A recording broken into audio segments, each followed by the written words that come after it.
Hello.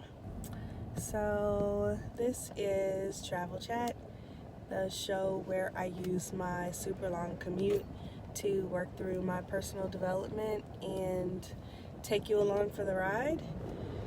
I talk about how I'm using law of attraction in my daily life. I talk about the epiphanies that I'm getting every single day. And I talk about how you can do it too. Why is no one moving? I'm at a four-way stop and it's just so odd. Anyway, it's that guy's fault. He didn't move. Okay. Yeah, so I'm driving, but I'm hands-free and I am mostly looking at the road. So I don't really read the comments unless they're really quick. And I don't look away and look at you directly because obviously I'm trying to be as safe as possible. But I wanted to still document my journey because I do this anyway. I talk through what I'm thinking of anyway. So I've just turned the camera on because I've always meant to start a blog. Hi, Auntie. I wanted to start a blog last year, about this time last year, and I could never, for 7 or 8 months, I could never find the time to sit down at the computer and type it all out because that is not how my life is set up. But I have this hour-long commute, it's an hour both ways, and I was listening to books and I would turn my books off and I just talk through what I was thinking and how it applied to my life, and that is my blog. So I have a video blog now, and that is what you've come to watch. So thank you very much for watching. It does get a little personal because it is my life, and it's raw and it's real and it's live. So there's that. I take this video and I put it on YouTube. I edit it sometimes. I cut some things out sometimes. But this is it. This is what it is. So today I wanted to talk about something that's popping up in my experience in the last 24 hours over and over and over and over again. It just keeps popping up, and I know it's because it's the epiphany that I need to have next. It's the one that's happening right now, and it is about internet trolls, and it's also really about fear, because before I put myself out there, I was trying to find all sorts of creative ways to hide behind my branding. I didn't want to put my face out there. I didn't want to put my real name out there or anything. I didn't want to be real out there. I wanted to be anonymous. And the reason was, good morning, Diane. The reason was fear. And I think it's a valid fear that most real people who transition to an online business struggle with this fear of putting their real self out there, putting their real face out there, their real name, their real everything, and just being authentic and saying, hey, this is me. Because, we feel like you hear about all these threats and things, and so you're worried about what could happen if you put your real self out there. So that's one part of the fear. The other part of the fear, which I think is the bigger parent's fear, and these are just smaller fears that relate to that bigger fear, is the fear of success. When I was first starting out, even before I started out, I was thinking about this fear that I was having, because believe it or not, a year ago, I was just paralyzed with panic. I was probably deep into the midlife crisis that had me thinking I was going to die if I didn't change my life. I was going to die with all this potential, and wouldn't that be a shame? And I was going to die without truly using my life to help people, which is what I wanted to do, but I wasn't being very effective at it. So I had all this fear, and the strongest form of fear is panic, and I was panicking, and I was scrambling, and I had all these ideas in my head, but nothing really, I wasn't making anything. I was just thinking about everything. And I realized one day, very soon, like, I realized that I didn't have a fear of failure at all. Like, I wasn't afraid of failing because I had a ton of ideas, and I knew that there were tons of people on the internet who were in the niche and the genre, that all the niches and all the genres I had come up with for all these ideas. And I knew that there were Facebook groups everywhere, and I knew that there were podcasts, and I just knew that there was help. Like, I knew that anything I committed to do, there would be unlimited, supplies of people who wanted to help do that. Even if I had to hire someone to help me, like, people would help. So I knew in the back of my mind, like, this can't fail. No matter what it is, if I choose it and I put my whole heart into it, it's not going to fail. It'll be quite the opposite. It'll be successful. So I didn't have a fear of failure, but I had this fear and I had this panic, and I realized very quickly that fear and panic was a fear of success, because I knew that I could not fail. I knew that even if I tried something and it didn't work, I knew I could try something else. And if that didn't work, I'd try something else. And each time I tried, I would learn something, but I would keep trying until I came upon the thing that worked.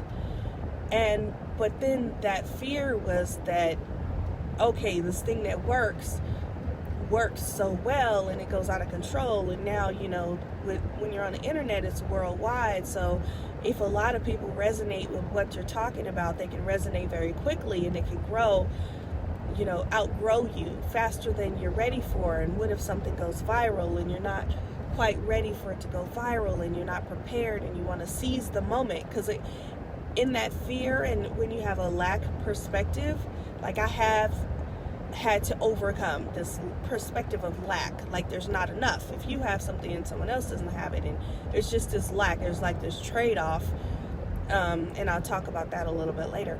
But when you have that lack perspective, then you think like, okay, something's gonna go viral, you're gonna have this moment in the sun, you better milk it for all it's worth, because you just get that 15 seconds of fame and then that's it. And so I've spent the entire year, hi cousin, I spent the entire year like pumping the brakes on projects and on activities and ideas, because I'm afraid that, like, okay, if it gets out there too fast, then I'm not going to be ready, and I only get one shot.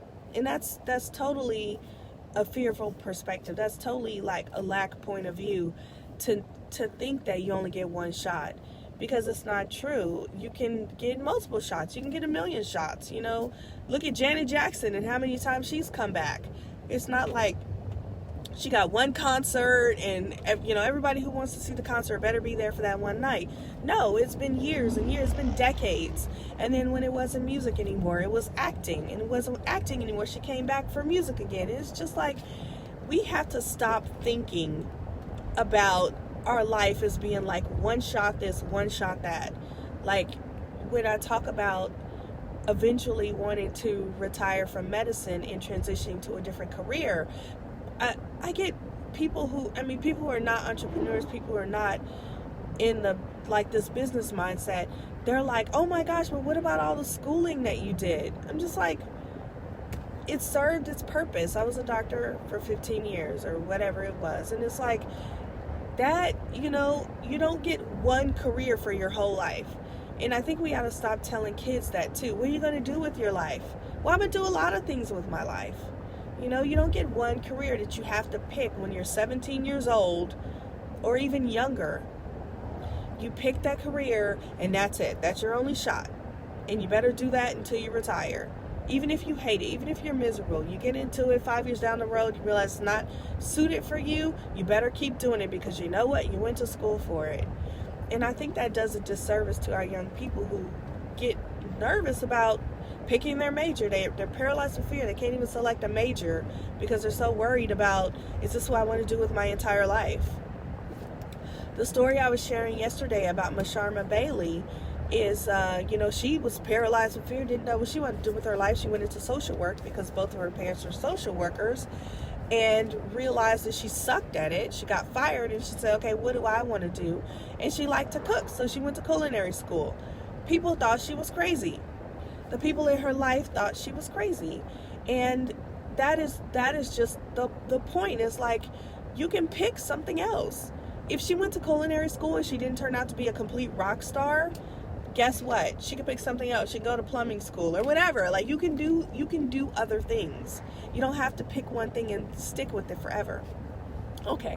So anyway, I went off on a tangent on that. So that is all about the fear of success, right? That we're afraid that we're going to be successful, but it's only for a finite amount of time, and we're not going to be ready to accept like all the abundance that happens all at once. So I was really afraid of that, because I was like, I know myself and how I go all in on things. And I know that if I go all in on one of these brilliant, one of the million brilliant ideas I have in front of me, because I had like all these ideas, if I go all in on it, it's gonna go viral, and then I'm not gonna be ready. And so I spent a lot of time slowing myself down, pulling my product off the market, fixing it, putting it back, just all this stuff before I could finally just say, okay, I'm ready. So I didn't even have pins on Pinterest. Pinterest is the driver of traffic if you're trying to put something out there, because it compounds, right?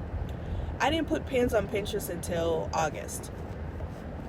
And I should have had pins on Pinterest from the very beginning. If I want to make sales, I need to put pins on Pinterest. But I didn't. I waited because I was afraid if I put pins on Pinterest, people would actually find my product, and they would they'd get the budget diary, and now there's two. There's a Magic Money Planner, and then they go to my hub and look at the budgeting course, and it wasn't quite ready, and I'd only have one shot. Like, they would only log in one time, and if they didn't like it, they'd be like, this is crap. When in actuality, I have chances to come back and say, hey, I've updated it. Because people are not as judgmental as we imagine them to be, where they'd be like, I'm never coming back. That's not true. They're distracted because we have so many things that we can look at all the time. So you do have to kind of nudge them and say, hey, by the way, remember the thing that you got here? Go ahead and log in, which I do anyway. So it's kind of like, I had to get rid of that fear that they weren't coming back. And the other thing about fear of success is that a lot of us are afraid that if we do something that works and we become successful, that we will become a target. And I hear this over and over and over again. When I talk to, entrepreneurial women who are in tune with like the business mindset that it takes to succeed, they talk about the fear of success. They talk about being afraid of becoming a target. When I talk to other people, they just talk about fear of failure, and they tell you, oh, it's going to fail, and the statistics about businesses these days and these kinds of things. So it's a totally different, flipped side of the coin. But when they talk about fear of success and the idea that when you become successful, you become a target. And it is true. You do become a target. You become a target for frivolous lawsuits. You become a target for people, trolling you, which is what today's episode is kind of about. It's about internet trolls, but it's also about fear of success. There's so many different parts of the fear of success. That's why I say it's like a parent fear. And underneath the fear of success, there's all these other little fears, things that we're afraid of that are actually figure outable, to use a Marie Forleo word. Like, everything is figure outable, and a lot of these things are not for us to figure out. So just to infuse a little bit of law of attraction into this conversation, one fear that I have is the fear of making a lot of money but not keeping a lot of money. Like, there's taxes, and there's litigation, or whatever there is. There's paying for services like accountants and people to make sure that I'm doing everything right. And so it's like you get afraid that maybe you'll make the money, but then you'll spend it all on the overhead stuff that you have to pay for. But what I had to do is to trust in the divine power, trust in the universe, trust in God who's given me the assignment, that He's going to take care of the details. And what I've noticed is that, to use an Abraham Hicks quote, things are always working out for me. So you get worried, or I'll talk about myself. I've gotten worried that, like, oh no, I don't know how to do such and such. Like, I was getting ready to make a lot of money, to have a lot of money flowing into my experience. And I was like, oh gosh, but I don't know how to make this easy for my tax professional to sort out. And boom, somebody comes into my life who does just that, who is specializing in helping tax professionals sort out small business expenses and finances and things like that. And so I was telling her about the budget diary and how I've used it over the past year, and she said it's perfect. It's a great place to start because I have everything sorted out. And now, to make it easy for the taxes at the end of the year, she has this system and all this stuff. So this door just swung wide open, and it was like an answer to prayers immediately. And so that's an example of when I'm always saying, like, you don't have to figure out every right and left turn between point A and point B. All you have to do is figure out point B. So you say, I want to have a business. And everything else in the middle will come when it's time to come. So you can sit there, which is what a lot of us do at the beginning. We sit there and we try to figure out every tiny detail before we even make anything. So we're like, okay, I need a tax professional. Who am I going to use? Okay, I'm going to need a logo. Where am I going to get it? Okay, I'm going to need this. I'm going to get that. I'm going to get this. And we do all that before we even make anything. And then we make the thing and it's not the right thing. We have to make something else. So we spend all this time and energy dreaming up the concept and the details around a this thing business when now we need a that thing business. And so I spend so much time spinning my wheels doing that. And now I don't even buy clip art. Like, I have stopped even looking for clip art until I have the planner sketched out. Then when it's sketched out and I start putting it in Apple Pages and creating it, then I'm like, what kind of clip art feels good for this project? Whereas before, I would like start with the clip art, because I knew when I was making the personal development planner, I knew I wanted brown girls. So I went looking for brown girl clip art. I didn't even know if it existed or not. I was just like, I can't draw, because I tried to draw it and I was like, I can't draw. Somewhere out there must be some kind of someone who's drawn this before. Let me see, and I went looking, and thankfully I found tons and tons of the kind of clip art I was looking for. But that's where I started. And then I kind of turned the planner, my homemade planner that I was using, into the planner that I use now. And it was like, I don't even do that anymore. I don't even look for clip art anymore. Like, that's not important. Like, the final way that it's going to look and how it's going to be presented to the world is not the most important thing. The most important thing is that I start making something and everything else will be figured out on the way. Because what will happen is you'll spend time, this is just an example, but you'll spend time looking for clip art, looking for the perfect clip art, and then you buy it, and you have to buy the license for it. So you spend like $20 something on the clip art, then you make the thing, and you realize the feel of the project doesn't match the clip art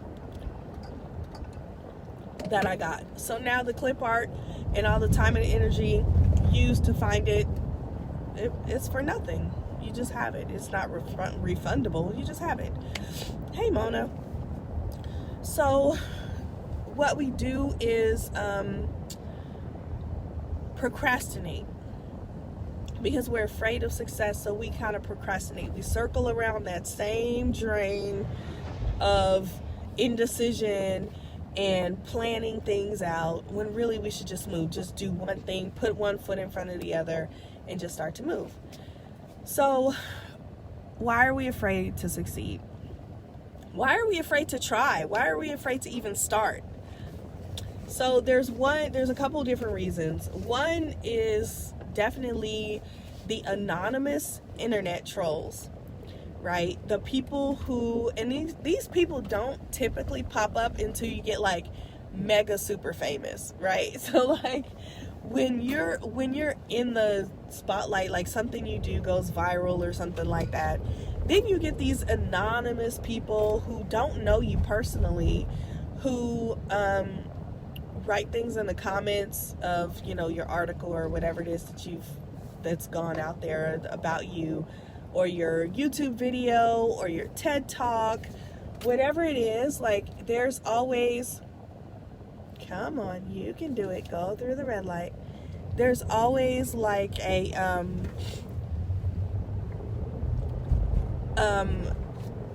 someone who's bored or something, you know, I don't know. People are in their own heads and they sit at their computers and they write stuff, and they can say super mean things, or they can just say things that are not supportive. But for like every 100, I'm just making this up, but it's I don't know the exact numbers, but for like every 100 positive feeling reactions that you get, you'll get one or two, you know, people who have something negative to say. And that is a given. Like that is totally going to happen. It's going to happen. It's expected. A couple of examples that I have about this. One is from TD Jakes. My cousin years ago sent me a video of TD Jakes explaining this principle. I don't even know why he sent it to me, but anyway, it stuck with me, so I guess I needed it at the time that he sent it. But he's talking about how when he put something out there and, you know, it's getting a lot of likes and a lot of views and a lot of comments. It was an article that he had written, and there were some people in the comments, and actually it was like something that he was contracted with like an online magazine to put out like this a weekly article or a monthly something. It was a recurring TD Jakes, you know, feature, you know, section in the magazine or whatever. And he hadn't read the comments before. He was just doing his thing. He was living his life. He was being TD Jakes. He was writing. He was preaching. He was, you know, giving speeches. He was traveling. He was doing his normal thing. And one day he was sitting there and he decided to read the comments, which is always a bad idea. Like when you're small, like now, like me, I read all the comments. I read everything. I try to reply to everybody. But when you get to be like huge, where you know there's like thousands upon thousands that are watching, reading, and listening, and you know that of those thousands upon thousands, a bunch of them are going to be like super hideous comments, it's not a great idea to read the comments. It's actually a better idea to have good friends to read the comments for you and just give you the good ones and filter out the bad ones. Like that's what you should do. Just have some friends who read your comments. So he decided, he sat down to read the comments, and he was devastated. TD Jakes, y'all, a grown man, he was devastated, and it broke him down to his knees, where he was like, okay, I guess I should just stop writing this column. I guess I should just stop, because the people don't like it. It's horrible. They're saying the meanest things about me. They hate this column. The people who are reading this hate this. Why do I keep doing it? I should have read this the last time. I should have read this months ago, because it's trash. They hate it. Right? So he was serious. Like he went to the person who, like the magazine editor or whoever it was who was creating that space for him to use, and he told us, like, I don't think I'm going to do it anymore. You know, have you read the comments? Like, people hate this thing. Like, it's not well received at all. And she goes, Pastor Jakes, those people who write those comments, those are not your people. She says, the people who are reading your column, who appreciate it, these are people with PhDs, with people with master's degrees, people who are busy professionals, people who are busy in general. These are people with lives. These are, you know, stay-at-home moms. These are retired people. You know what I mean? These are like busy people. They don't have time to write stupid crap in the comments. Those are not the people who are supporting you. These are just internet trolls, you know? And so he likened it to this story of like giraffes. I think they were giraffes. I always get this wrong, and my cousin's always like, they aren't chickens. But in my mind, they're giraffes and chickens. I don't know why I got chickens, but giraffes, you know, they're tall, they have a long neck, they eat the leaves from sort of the top of the trees. And then you have the chickens that peck around on the ground, and they peck around at the seeds and things that fall down, and they eat those things off the ground. And I wish I could find the sermon again, but it was really good how he was saying, like, be a giraffe. You know, be a giraffe. Stretch up here. Look for something higher. Look for something better. Eat from the top of the tree. Don't be the chicken that's pecking around on the ground, gossiping with everybody else, focusing on just what they can see, which is not much. A giraffe can see the whole plain, right? They can look out and see the entire thing. The chicken's just down there in the dust, pecking around, just living a very small life. And I don't want to put down anyone, because internet trolls are like among us. They're like the people, our neighbors. And you know, I believe we have one life force. We're all connected to God, so we're all one. But their motivations may be something different than our motivations are. And for that matter, a lot of times, and this is from the Mel Robbins book I was talking about all of last week. She talks about judgmental people, and the fact that people who are sitting in judgment of you are typically really, really messed up people, really super effed up people who are unable or unwilling to take a look in the mirror and work through their own personal development. So you have people who have issues, like really serious issues, and instead of getting those issues fixed, they just look out at everybody else and complain and critique what you're doing. My other story, as it relates to this internet troll situation, is from Brene Brown. Very, very famous story, because she's told it everywhere. If you have heard of Brene Brown, you've heard this story. If you have not heard of Brene Brown, you should go look her up, because she has an amazing TED Talk, and that's how she became famous. And then what happened after that is the reason that she really became famous. So Brene Brown is a researcher, and she's actually here in Houston at the University of Houston. She's amazing. Her research is in shame, and it's just incredible, because it helped me so much. It helped my friends that I know so much. So she does research in shame and in confidence and things like that, but mostly the other side of confidence.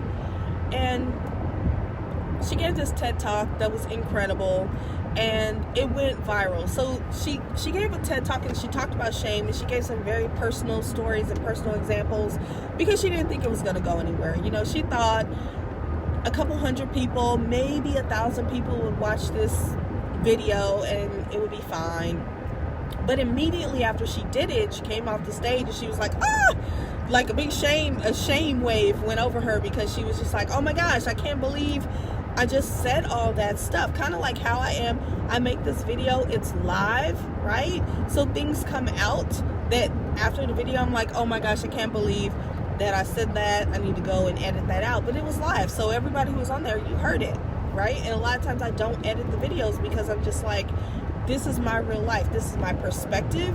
It may not be the exact way that someone else, it definitely will not be the exact way that somebody else remembers it, because it's my perspective. It's what I've internalized. So she gets off stage and she's just like panicking, like, oh my gosh, I can't believe I told so much of my life, you know, in this story. This is what we all do when you make something. You feel so vulnerable that you made something, and somebody's gonna look at it and judge it, right? So she calls her best friend and she's like, I can't believe it, you know. Thankfully, the video is not up yet, and probably just like a couple hundred people are gonna see it, and it'll be fine. Well, 2 or 3 days later, it's gotten like over 1 million views, like millions and millions, and it was just climbing, like millions and millions and millions and millions, like 3 million people have seen. There's only about 7 billion people on the planet now. All these people have seen this thing, and she's like, totally freaking out. Okay. And then she does the unthinkable, like TD Jakes. She starts reading the comments, and they are the most hideous chains of words that people can chain together, talking about her looks, talking about her age, talking about her mannerisms, her body, just the most horrible things, right? She spends days on the couch under a blanket, not wanting to move or breathe or live or anything. Like, she's just like, I can't even show my face in polite society. Like, when you read those comments, you automatically feel like everybody feels that way. Even though there's like all these perfect, this is great, this helped me, gets all these likes, but then that one negative one, you just feel like, if I go out, this is what people are seeing, this is what they're saying about me. I guess it's human nature. I don't know. That's what we do. So she is laying on the couch, and she does what a lot of us do when we are just kind of like laying on the couch, binge watching Netflix. And she's binge watching Downton Abbey. That's why I know she's my girl, right? She's binge watching Downton Abbey because she doesn't want to face her life. Her husband is like taking the kids out because she's just like, no, just leave me here to die. So she's on the couch with her blanket. She's watching Downton Abbey. She watches them all. Like, she completes the whole series on Netflix. Like, it's done. There's no more Downton Abbey to watch. What do? I have been here. You have probably been here too, where you're like, okay, I've gotten to the end of the series. Let me just Google. I want to Google and learn more about it.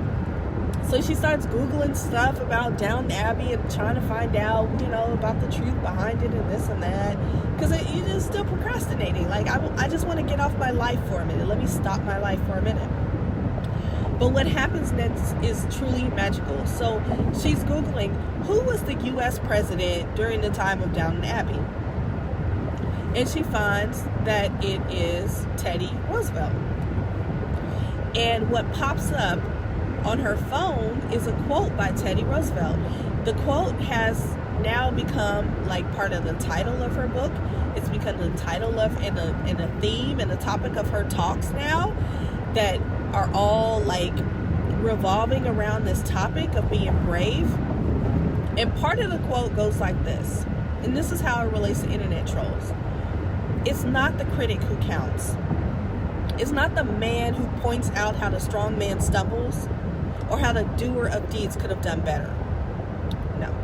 The credit belongs to the man who is actually in the arena, whose face is covered in dust and sweat and blood, right? So the point is that if you are not in the arena, then you have no right to criticize somebody who is, because it's very different when you're in the hot seat, right? When you're in the arena and you're the one who has to make the split-second decisions, especially like you're live on camera and you're talking off the top of your head, and somebody who's sitting at home watched it, or not even watching, because a lot of times they don't even watch it, and they have some criticism about what you said or what you didn't say or what fact you got incorrect, or the point that you didn't make or you forgot to make it or something like that. And it's like, when those criticisms happen, and they will happen, first question is, are you in the arena too? Because if you're someone who's also putting yourself out there, being live with your real face and your real name, and you're putting yourself out there, then you have the right to give constructive feedback. But if you're not, if you're hiding behind your computer screen, you can do what you want, but the person who's receiving this feedback cannot really take your feedback seriously, because that's not coming from a place of, let me help you get better, because you're not even trying yourself. So if anybody's going to criticize you, and they will, that's a given, expect it, and they're not also trying hard to do something, then their criticism doesn't count. Face your fears. Face these anonymous internet trolls. It actually made Brene Brown better, because the end of that Teddy Roosevelt quote talks about daring greatly. And her latest book is called Dare Greatly. And that's what she talks about. Courage. Courage to get out there. Because it's not the one who criticizes that makes a difference. So this has even helped me at work. Because about every 9 months, we have this regulatory body who comes in and does all this criticizing and picks apart your work with a fine-tooth comb and plays Monday morning quarterback. And I always put that quote on my door around that time. And I tell people, you're doing a good job. Because I never say we're doing a good job. It's always, you're doing a horrible job. You need to do this better. You need to do this different. But I always tell people you're doing a great job. You are in the arena. Your face is marred with dust and sweat and blood. You are doing the work. Like my friend Mia, she goes, look at you, girl. I love it when I say that in my head now, in her voice. She goes, look at you, girl. You are doing it. You are doing it. And that's the takeaway, is that if you are doing it, you have already won. If somebody is criticizing you and they are not doing it, they have nothing to say. They can't even be on your level. All they can do is criticize. And they tend to point out little things. Like, nobody's going to sit there and criticize you about, like, you're not going to sit here and criticize me about my points about how to attract abundance into your life. Like, you're not going to pick apart, law of attraction and debate me on law of attraction. You're going to say, oh, your hair is messed up. Oh, you have lipstick on your teeth. Oh, you look fat in that shirt. Like, these are the things people will criticize. They won't go deep with you. They'll stay shallow. So when that happens, just know, like, you're doing it, girl. That's all that matters. You are doing it. Look at you. Look at you, girl. You're doing it. That's me. That's my impersonation of Mia. And here's the other part of internet trolls. Apart from the anonymous internet trolls, you also have people that you know who are trolling you. And I think the people that we know who are trolling us are worse than the anonymous ones in some ways. Because a lot of times, the people that we know who troll are the ones that stop us from doing something. And in the SOS Club, which is the group I've told you about every day pretty much, the Secret Out Society, we have a name for this person. And her name is Aunt Harriet. It's like a fictional Aunt Harriet. And it's the thing that stops you from doing things, because you think, like, if I post this on Facebook, if I say I'm selling this thing in my Etsy shop, what is Aunt Harriet gonna say? Aunt Harriet's gonna be like, what are you doing? I thought you were a doctor. Why are you over here making printable planners? Right? And you're gonna feel ashamed, and you're gonna want to take it down. You don't want to post it because Aunt Harriet is gonna say something about it. Right? And Aunt Harriet could be anybody. It could be your mother, could be your boss, could be a coworker, could be a friend, could be an ex. Could be anybody, but it's just somebody you know is going to judge or criticize or ridicule. And because of that judgment, we tend to, like, hold ourselves back from being amazing. We play it small. We play it small to keep other people comfortable. And once you decide to stop playing it small, to say, you know what, I have this potential, and I'm going to live up to my potential regardless of how anybody else feels about it. It has nothing to do with you. Like, me living up to my potential is not saying that you're not living up to your potential. I don't even care about what your potential is. I don't know what it is, because I'm so focused on living up to my own potential. I'm so focused on every day being the best me that I can be, being 1% better every single day. I can't even look at what you're doing and how much percent better or worse you're doing. It doesn't matter to me. That's not, what is that? Abraham Lincoln says, that's not your work. That's not my work to worry about you. I'm worried about me.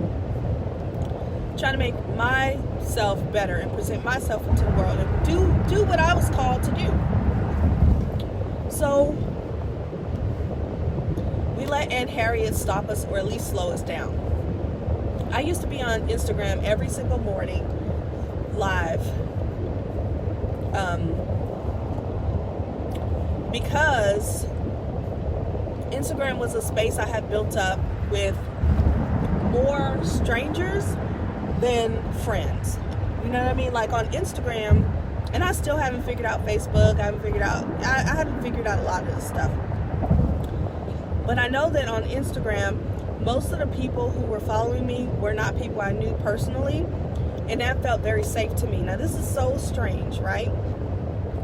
That gotta stop blowing cold air in my face. It's so strange, but it's true, and I've asked the girls in SOS Club.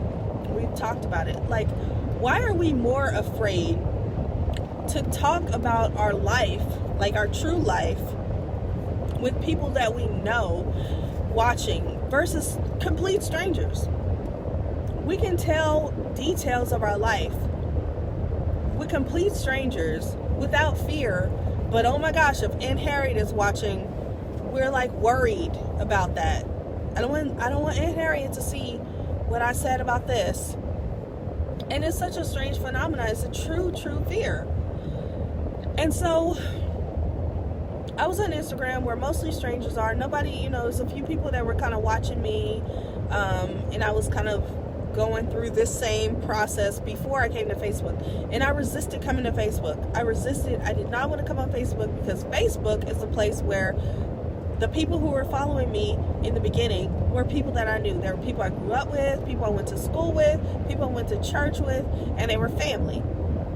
And what I was going to share, what felt so scary to share it with people who actually know me in real life. And so I resisted coming to Facebook until I said, you know what, I need to face my fear. And I switched over. I was like, face your fear. Go in the direction of your fear. Your fear is your compass. And I was so afraid to do it that I had to do it. That's how you use fear as a compass. You decide, like, what am I afraid of? And then you just do it. So I was afraid to come on Facebook and talk about these exact same things. And I was just like, okay, that means I got to do it. I better do it today. I remember the day I was fumbling with the camera. I was so nervous. I was like, oh my gosh. And I was like, I just got to do it. And I've been doing it ever since. And I've stopped caring about, whatever criticism will come out of it. I stopped caring about the trolls. The anonymous trolls have not shown up. The trolls of, like people who are actually in my life who have something to say about it, that's shown up, but that's okay. It's okay because I was expecting it, right? And so what happens is, sometimes people just really mean well, and sometimes people are just, like I said about anonymous trolls, they're not ready to face their own personal development, and they see you doing your personal development and they want to criticize. I was talking with one of my friends who he has a blog about fatherhood. If you should go check it out. Even if you're not a father, if you're a mother, or if you want to ever be a parent, it's pretty amazing because he takes his regular life experiences and then he ties them in with a lesson at the end. They're very quick reads, and it's at diaryoffatherhood.org. diaryoffatherhood.org. I'll link it down below. But he's just amazing. He writes just about his regular everyday experiences, but it always pulls in a lesson. And it's when you read it, you think, okay, that's kind of cool. But what happens as you go through your life, you start to pull out lessons from your own life. Like I'll have interactions with my kids and I'll be like, oh, what would he say about this? Or what lesson would he pull out about this? And it ends up becoming more meaningful than just living your everyday life. It kind of makes parenting intentional, which is amazing. So we were talking about this because he was like, I am not professing to be an expert on parenting. I'm not a psychologist. I'm not, a psychiatrist, any of this stuff. I'm not an expert on parenting. I haven't done research on parenting. I'm just telling you about my life. I'm an expert on my life. I'm an expert on my perspective. I'm an expert on my interaction with my kids. I'm an expert on my life, and that is what I'm offering. And if it resonates with you, awesome.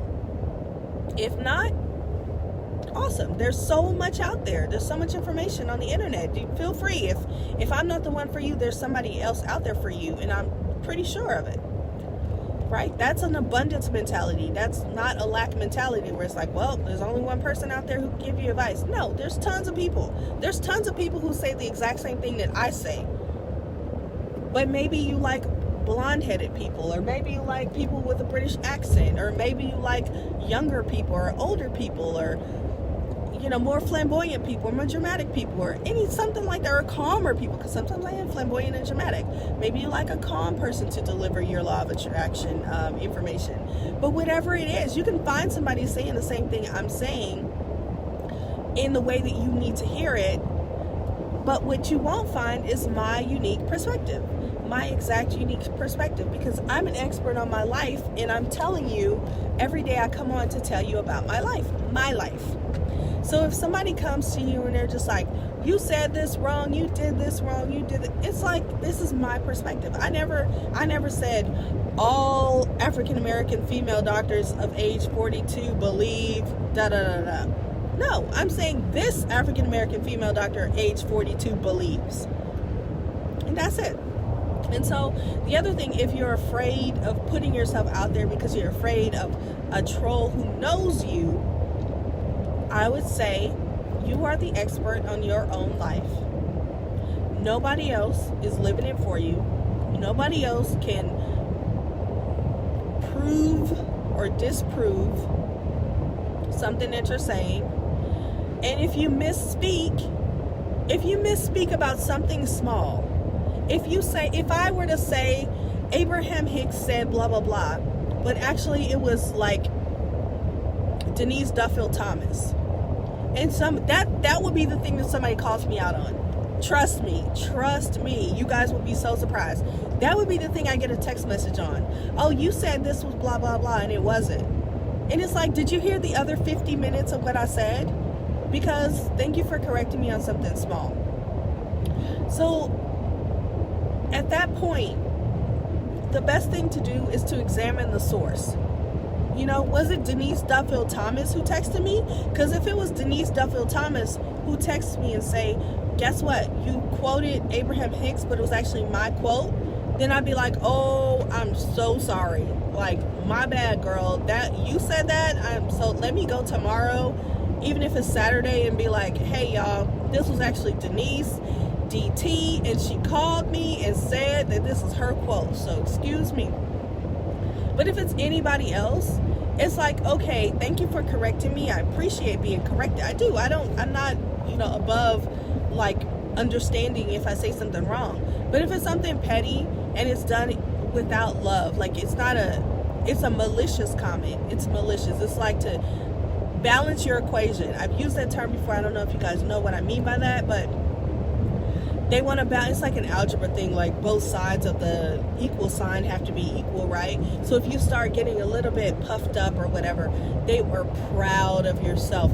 They want to bring you back down to a different level. Like, let me balance your equation. Let me just bring you back down to where you belong. Let me put you in your place is a better term, more widely known, I think. So let me put you in your place and tell you this thing that you said on your live show was wrong. Because I need you to understand that you are not all that, right? And it's frustrating because on the one hand you expect it, but on the other hand you're disappointed. It's disappointing. It's like I'm in the arena, You're in the arena. You're the one with the boxing gloves on. You're the one with the blood and the sweat and the dirt on your face. And instead of your trainer or your, whoever, your fan club or whoever's out there watching the fight, instead of them being like helping you and wiping your face off, they're hitting you more. And it's like, I had the courage to come out and talk. At least, the very, very least you could do is shut up. That's it. The very least you could do is to hold your tongue. I mean, it'd be nice if you said something positive. It'd be nice if you encouraged. It'd be nice if you bought, promoted, or mentioned, or shared the video. I love when people share the video, because to me that's the ultimate compliment. That's somebody saying, hey, guess what? I watched this whole thing. and I got something out of it, and I think you will too, because when I share videos, that's what's going through my mind. I watched this whole thing, because sometimes you share things too prematurely and the end of it is kind of trash. You're like, oh gosh, I didn't mean for you to see all that. So like, I'll watch the whole thing and I'm like, I got something out of this. This is really great. I think you'll get something out of it too. Watch this. And people share things with me so much that I know that I can't get to them all, and because of that, I only share things that are really amazing. Because you get bombarded with stuff all the time. People send me text messages with videos and stuff, and I just can't watch them all. But when I do watch something, if it's really awesome, I share it. So when people watch my videos and they share them, that means so much to me. That's like the ultimate compliment. That's saying, this was really good. Even if they don't even tell me, they just share it. And I really love that. So if you've shared it, thank you. I appreciate you so much. Thank you for sharing. And that's like a good thing you can do for somebody. You can say, I watched it, was awesome, or share it, or give some feedback, or even comment your own life experience in the comments, something. But to pick out, like, listen to an entire 55-minute video and then come back to the person and say, oh, you know what, you had a stain on your shirt the whole time, or you had lipstick on your teeth the whole time, or you weren't, you know, you were drinking the wrong drink, or whatever it was. That's like, seriously, you know. And so those go in, they go out, but they still leave a little bit of a sting, right? Like, you hear it, you read it or whatever, and you just kind of go, okay, well, if that's what you're focused on, that's great. Thanks for watching. But it leaves a little bit of a sting, and it really has nothing to do with the person in the arena. It really, and that's the one thing that I hope that you get from this entire talk, is that when people are trolling you, it has nothing to do with you. The person in the arena, it's not about you. It's about them, and the fact that they are looking at you to avoid facing their own personal development. They don't want to look at themselves and figure out what happened to them in their childhood, what's caused them to be a person who feels judgmental. Because people who are judgmental are extreme, they're hurting. They have a lot of stuff going on that they don't want to really look at. And it's easier to look out and point at someone else than it is to just try to figure out how to work through your own junk. So take everything, take the good stuff to heart, to a certain extent, of course, obviously, but the bad stuff, just let it pass over you. Just say, thanks for watching, thanks for published. It got picked up by a different news outlet who also ran her article, and then she started getting calls and calls and calls. They want her to appear on TV to tell her story on a TV show. I'm not going to talk about it now. I'll talk about it once it's finalized. And other online news is wanting to run her story also. And so she's a really amazing writer. And I've read the story, and it's touching, like, it's moving. I shared it this morning so that you could read it too, but it's amazing. It's like a painful story, but it's a triumphant story of her birth when she had her first baby. And so I would encourage you to read it, but it's going viral. Like, it's going all over the place just from this one news outlet publishing it, and now it's just going everywhere because it's an amazing story. And so I told her yesterday, I said, SOS Club is going to have to wrap very tightly around you, because there will be trolls. Like, people will come out and have something to say. And they may not even read the entire article. They may read the headline and have something to say. They may look at your pictures and have something to say. And you're gonna need to not be the person who reads your own comments. So she's in a mastermind with me, and I think probably I'll ask the girls to, you know, let us be the ones who read her comments and just give her the good feedback and that kind of thing, and kind of protect her from the mental damage that can happen from reading the comments. It can really stop you when all you're trying to do is bring good into the world.